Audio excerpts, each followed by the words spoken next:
teman-teman, perkenalkan kami dari kelompok 2. Saya Partika Suci sebagai pemateri pertama dan Salwa Albajaja Yusra sebagai pemateri kedua dan Nazwa Febri Iksan sebagai pemateri ketiga. Kami dari Prodi Perbankan Syariah Institut Syekh Abdul Halim Hasan Binjai.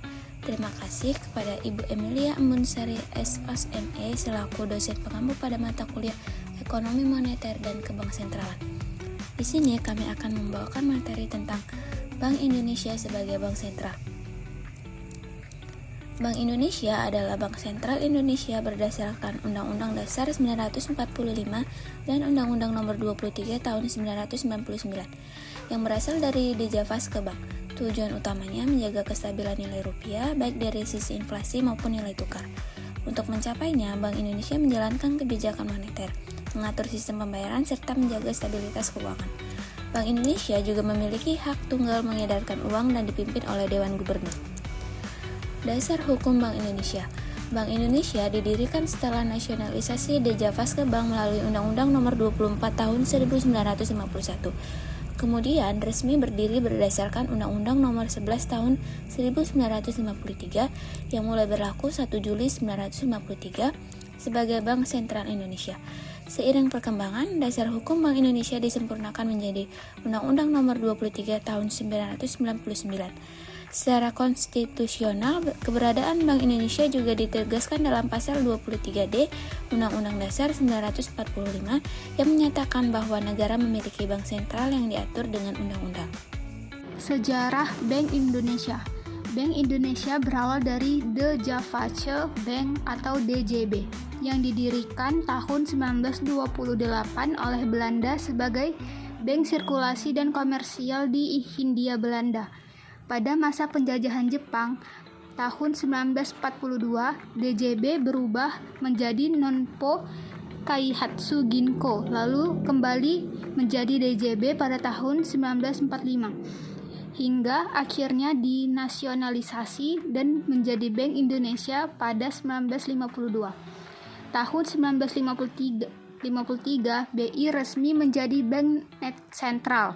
Perannya terus berkembang, termasuk melalui UU 1968 dan perubahan besar pada UU No. 23 tahun 1999 yang menetapkan tujuan menjaga kestabilan rupiah. Selanjutnya, berbagai amandemen dilakukan untuk memperkuat fungsi dan menjaga stabilitas sistem keuangan terutama menghadapi krisis global. Status dan kedudukan Bank Indonesia. Bank Indonesia merupakan lembaga negara independen sejak berlakunya UU No. 23 tahun 1999 yang bebas dari campur tangan pemerintah maupun pihak lain. BI memiliki otonomi penuh dalam menjalankan tugasnya sebagai otoritas moneter agar dapat bekerja secara efektif dan efisien. Selain itu, BI memiliki kedudukan khusus di luar pemerintah dan tidak sejajar dengan lembaga tinggi negara. BI juga berstatus sebagai badan hukum publik, dapat membuat peraturan, dan badan hukum perdata, dapat bertindak atas nama sendiri di dalam maupun luar pengadilan. Tugas dan tujuan Bank Indonesia. Bank Indonesia memiliki tujuan tunggal, yaitu menjaga kestabilan nilai rupiah baik terhadap inflasi maupun nilai tukar. Selain itu, BI juga berperan sebagai lender of last resort yang memberikan bantuan likuiditas kepada bank saat krisis. Untuk mencapai tujuan tersebut, BI menjalankan tiga tugas utama, yaitu kebijakan moneter, menjaga kelancaran sistem pembayaran, serta menjaga stabilitas sistem keuangan. Kemudian, sistem pembayaran Bank Indonesia. Bank Indonesia mengatur dan menjaga kelancaran sistem pembayaran nasional atau disebut dengan SPN untuk mendukung stabilitas nilai rupiah dan efektivitas kebijakan moneter. BI berwenang menetapkan kebijakan, memberikan izin, serta melakukan pengawasan terhadap sistem pembayaran. Selain itu, BI menyelenggarakan sistem clearing dan settlement antarbank seperti BI RTGS.